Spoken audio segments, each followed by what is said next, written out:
primeramente que me perdone, ¿no? Que lo amo.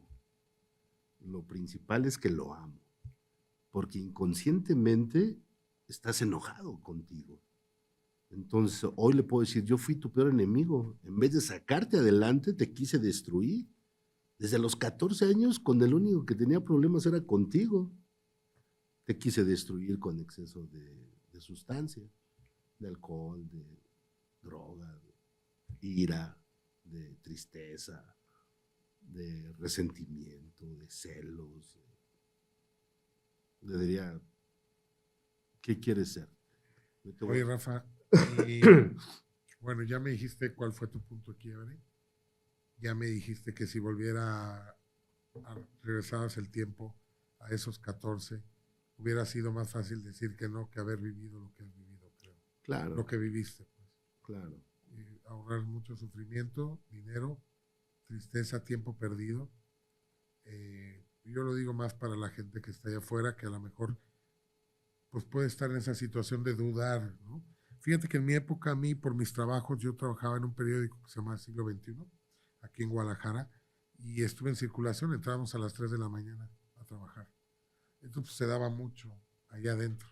Entonces entre compañeros muchas veces me llegaron a ofrecer, pero yo fíjate que a mí me salvó algo. Primero mi mamá, cuando íbamos hacia el centro, me acuerdo que empezaba ese rollo, ¿no? Estaba fuerte, pero empezaba, ¿no? La época de Félix Gallardo y de toda Sí, esa no, época, claro, ¿no? imagínate. Del El auge. NARCO, ¿no? De aquella época cuando estaba fuerte aquí, ¿no? Es que el Chapo apenas empezaba, yo creo, estaba ahí empezando, ¿no? Según las historias, ¿no? Que vemos en la televisión. Pero, de hecho, yo vivía en Ciudad del Sol, donde supuestamente vivían todos ellos, ¿no? En esa época, la que yo te estoy diciendo, de la boga, ¿no? Pero digo, ya más o menos 20 y tantos años, ya aquí en el periódico, pues sí daba que ofrecían, pero digo, mi mamá cuando veía a alguien en la calle que estaba bajo la sustancia y hablando solo, ¿no? Ya sabes lo que ahora le llaman un tazo dorado, ¿no? Hey. Hablando con las paredes y hablando pues con extraterrestres, ¿no? Y me decía, mira, ¿lo ves a él? Sí. Bueno, pues él consumió algo prohibido. Y si tú lo haces, vas a acabar igual que él, en la calle, hablando solo. Había uno, me acuerdo, que se echaba tierrita, sentado en el piso. Y a mí eso me marcaba mucho. O sea, mi mamá era su estrategia, ¿no? Yo creo que le tenía miedo que cayéramos en eso, ¿no? Más yo que era muy aventado, la verdad, yo era muy aventado. Yo iba a discotecas a las tardeadas los domingos a los 14 años. O sea, también fui muy precoz en muchas cosas, ¿no? Eh, entonces, pero a mí yo lo que decía, lo que a mí me tenía es que yo decía, si yo pruebo esto y me gusta, yo soy tan obsesivo, porque sí soy obsesivo, o sea, lo reconozco, soy muy intenso, yo voy a vivir para eso y me voy a clavar. Y tengo miedo a que eso pase, porque aparte era dinero, porque no es gratis esa madre, te la regalan la primera vez, pues la tienes que comprar tú. Y así cueste 10, 20 pesos, pues dependiendo de qué, cada cuándo y cada hora o cada cuánto tiempo quieras, pues vas a estar que soltarle lana que te la estás quemando, tirando, ¿no? Y que además te evita ser funcional, porque muchas veces no puedes trabajar por andar o bajoneado o elevado, ¿verdad? Y no vas a llegar a la chamba así, porque te van a dar cuenta. Fíjate, ese fue otro tema. Digo, ahorita hablé de mi mamá y amo a mi madre. También a mi padre lo amo. Mi papá fue un hombre recio, con una historia fuerte. Y también vivió una vida, pues, él tiene su historia, ¿no? Pobre de mi padre, igual lo amo, hizo mucho. Pero era muy recio. Mi mamá, como todas las mamás maternas, ¿no? Maternas. Sobreprotectora. Y mi Esa papá, ¿no? también, Mi esa papá era también. de, órale, si quieres, si no, vámonos. Y pues yo lo que quería era el abrazo, el cobijo de mi papá, ¿no? Pero a mi modo. Y pues, ¿cuál era mi modo? Pues nunca platicaba con él, ¿no? Siempre, no, pues no, nada. Hoy entiendo muchas cosas que mi papá me decía. Siempre a su manera también me amó. Y él lo único que quería era enseñarme que la vida no era sencilla, que había que forjarse. Ellos hicieron un patrimonio en el mercado de abastos en la Ciudad de México.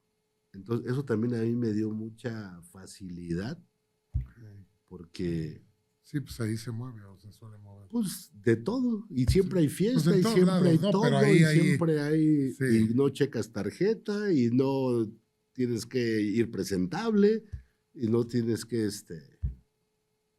pues más que llegar y vender. Y traes lana rápido, fresca, ¿no? Entonces era yo muy chavillo, y pues, el dinero llegaba fácil porque pues vendía. Mi papá siempre me enseñó desde chavito, tendría yo como 8 años, y me decía, ve y compra los costales. A la gente que llega temprano, a su mercancía, siempre traen costales porque saben que se los compran. Entonces él me enseñó a arreglarlos, a hacer pacas de 100 costales y salir a venderlos. A las naranjas, a las cebollas, a los limones, a los chiles. Entonces a los 10 años yo ya traía dinero. Aunque no había familia, pero había dinero. Había dinero. ¿Qué le diría Rafa a ese niño de 14 años ahorita? Tú. Se lo he dicho. Primeramente que me perdone, ¿no? Que lo amo. Lo principal es que lo amo. Porque inconscientemente estás enojado contigo. Entonces, hoy le puedo decir, yo fui tu peor enemigo. En vez de sacarte adelante, te quise destruir. Desde los 14 años, con el único que tenía problemas era contigo. Te quise destruir con exceso de sustancia, de alcohol, de droga, de ira, de tristeza, de resentimiento, de celos. Le diría, ¿qué quieres ser? Yo te voy a ayudar a conseguirlo. Nada es fácil. Vamos a conseguirlo. Pero ¿qué quieres ser? Eso le diría. Eso le diría. Fíjate que este proceso, hoy te puedo decir que la gente que trabajó conmigo en este desarrollo me ayudó mucho, ¿no? Hoy mi hijo, el mayor, es egresado de la UNAM en Relaciones Internacionales. Mi hija igual de la UNAM. Es ingeniera química y está por salir en arquitectura. Tú les has platicado tu historia. Ellos la saben, por eso la comparto sin problema, porque ellos saben, ellos conocen mi historia y lo mejor, sé cómo hablar con mis hijos.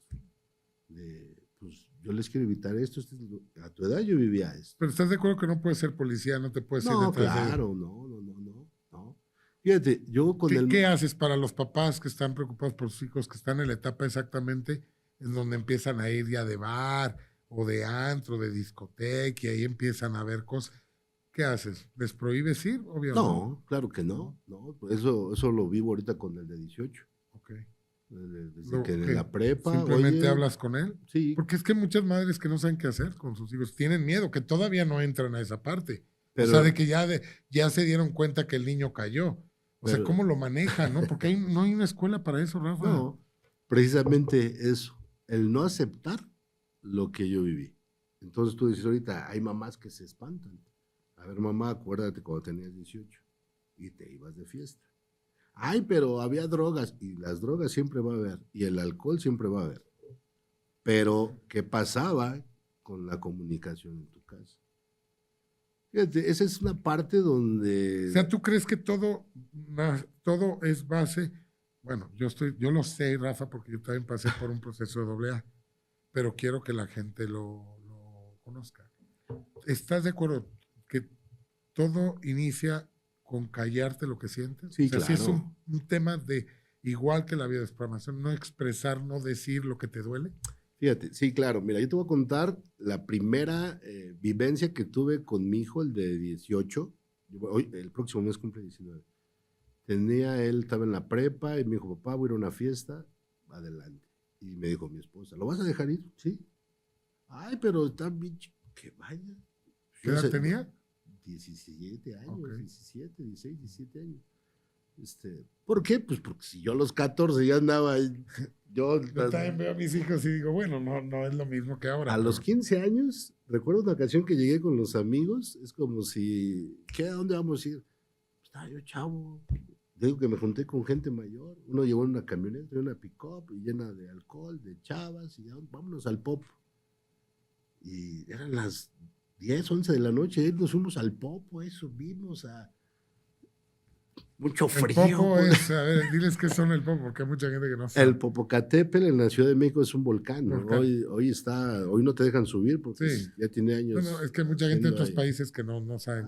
El Popocatépetl. Ajá. Entonces, pues ahí tenías un chavillo, pues, o sea, ¿qué andaba yo buscando a los 14, 15 años en el Popocatépetl ahí? En el volcán. Y alguna vez voy a hacer un podcast de todas las que Gritándole yo allá, hice. No. ¿Qué está en mi vida? ¿Y por qué? Hablando lo que sientes, solamente gritándolo. Y ya. Entonces, tú recomiendas que una persona, si se siente ansioso por quizá consumir lo que sea, tiene un tema, o sea, hay una herida ahí Claro. que no ha podido expresar Claro. o que no ha dicho, O porque, y por eso puede sentir la ansiedad de, mira, hay papás. o por encajar o simplemente por ser aceptado, aunque no tenga un conflicto de emoción guardada. No, A eso me refiero. Siempre va a haber un conflicto. Siempre. Siempre va a haber una voz interna que nos va a indicar que no sé, pero nos llevaríamos aquí mínimo 2, 3 horas. No, te entiendo. ¿Ah? Pero sí es importante conocer la historia de mis padres. Para no juzgarlos. Que la persona para no conozca la juzgarlos, historia de sus padres. Para no juzgarlos, para conocer el punto de vista de cada uno. Hoy yo puedo entender a mi papá, a mi mamá, y darle las gracias que por como haya sido, yo estoy aquí. Y como haya sido, hoy conozco a mis hijos y los amo, y los abrazo, y poder cambiar esa historia. Yo te decía, mi papá fue un hombre muy fuerte, que él creció así, ¿no? O sea, sus caricias de mi padre, pues escasas. Muy escasas, ¿no? No te abrazaba, no te decía que te amaba, no había eso. Fíjate que me abrazaba cuando se separó de mi mamá. Ay. Un tiempo me fui a vivir con él y de hecho yo dormía con él. Y me abrazaba. Tendría yo como unos 18 años. Y me abrazaba y decía, qué rico. Y amanecí apenas a trabajar. Digo, el trabajo en el mercado eran 3 de la mañana. Claro. Y en cuanto abría los ojos cambiaba. O sea, el abrazo, el cariño. Ya, levántate, porque ya se hizo tarde. Órale, cabrón, y vámonos. Sí.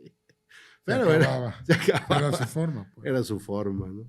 De que no te la creas que todo va a ser dulzura aquí. Vente para acá. Órale, porque se cuentan, ¿no? Los padres, ¿no? Que claro. Déjale enseño a golpes de la vida cómo es y que los viva desde aquí adentro. Hoy lo puedo entender porque él fue lo que aprendió. Cada quien da lo que tiene. Claro. Y si él aprendió con gritos y con golpes, pues él, pues es que nuestra época era distinto. Yo sí aprendí con gritos, con golpes. Pero, digo, a él le funcionó. Yo también, hoy, de diferente manera, pero le comento, yo les cuento, mis hijos saben mi historia. Tu abuelo era así. Estaba mi hija, antes de que muriera mi papá, decía, ay, si tu papá se ve bien tierno. Ah, sí, porque los conocen de abuelitos, pero no los conocen. Es que cuando vuelven a ser viejitos o se hacen abuelos, pues el ego baja, ¿no? Y obviamente hay dulzura, puede haber dulzura, pero en las épocas de juventud, adolescencia, pues hay ego, ¿no? No, yo le digo a mis hijos, hay ego elevado, ¿no? Pregúntale a tus primos que convivieron con él. De mi papá dice, no, pues yo conocí a tu papá muy bueno. No, para que te cuenten cómo era su abuelo. No, mi papá se quitaba, era el cinturón fácil. Sí, güey, ¿no? sí, así.